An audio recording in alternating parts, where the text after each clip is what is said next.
ছেলেরা শ্বশুরবাড়িতে কেন থাকবে? এটা তো নাম্বার 1 সমস্যা। থাকবে কেন শ্বশুরবাড়িতে? মানে একটা প্রবলেমে পড়ে দুজনে বিয়ে করি। পরিস্থিতির শিকার হয়ে দুজন একসাথে থাকি। ভালোবাসাটা, সংসার জীবনে ভালোবাসাটা ইম্পর্টেন্ট, এইটাই। এই কেমন বিয়ের ভিতরে তো একটা ঘটনা আছে, সেটা হচ্ছে মানে এই গল্পটা হচ্ছে ঢাকা শহরে যাদেরকে সিঙ্গেল মেয়েদেরকে বাড়িওয়ালারা বাসা ভাড়া দিতে চায় না, তখন হচ্ছে আমার বাসা নিয়ে প্রবলেম হচ্ছে। আবার আমার কো-আর্টিস্ট আছেন আলবি ভাইয়া, আর ওনার হচ্ছে ম্যাচুরিট হওয়ার পরে সব মায়েরই বকাবাদ্য করে যে বিয়ে করো। তখন ওনারও বিয়ে করার খুব দরকার ছিল, আর আমার একটা থাকার জায়গার খুব দরকার ছিল, যেহেতু আমি পড়াশোনা করি। মানে একটা প্রবলেমে পড়ে দুজনে বিয়ে করি। এই জন্য হচ্ছে মানে আমাদের সংসার করব না, আমাদের থাকে যে আমি আমার মতো, ওর মতো থাকবে, বাট আমি পড়াশোনা করব, ওর মাকে একটু বুঝিয়ে দিবে যে আমি বিয়ে করছি। এটার জন্য হচ্ছে এই কেমন বিয়ে। না, বাস্তবের সাথে তো মিল নেই, কারণ হচ্ছে আমরা দুজন যখন পরিস্থিতির শিকার হয়ে দুজন একসাথে থাকি, তখন তো আমাদের ভিতরে একটা ভালোবাসা হয়। তারপর লাস্ট ভালোবাসাটা, সংসার জীবনে ভালোবাসাটা ইম্পর্টেন্ট, এইটাই বাস্তবের।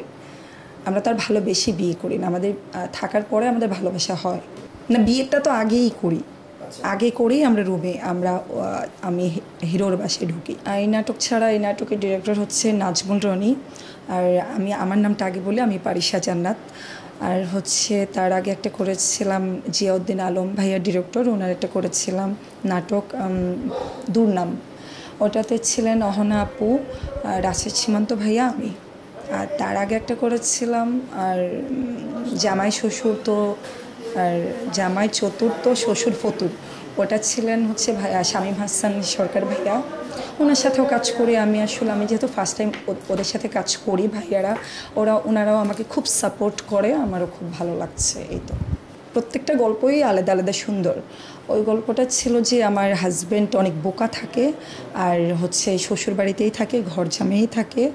যেই ব্যবসায়ী দেয় না কেন, ওই ব্যবসায়ী আর মানে সবাইকে অনেক বোকা থাকে, তো ব্যবসার লস করে।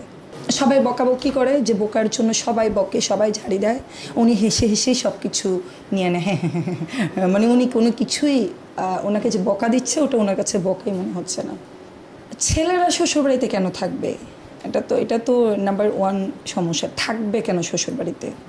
নাটকের বাহিরে আমার ধারণা নেই যে কোনো মেয়ে বলে যে আমার বাপের বাড়িতে থাকো, কারণ সবাই পছন্দ করে যে আমি আমার হাজব্যান্ডের বাড়িতেই থাকবো, এটাই সবাই পছন্দ করে। নাটকের বাহিরে আমার আসলে ধারণা নেই। সামনে আরও ভালো ভালো অনেক কাজ আছে, বাট এখন বলবো না। এরকম আরও কাজ শুটিং হোক তখন বলি।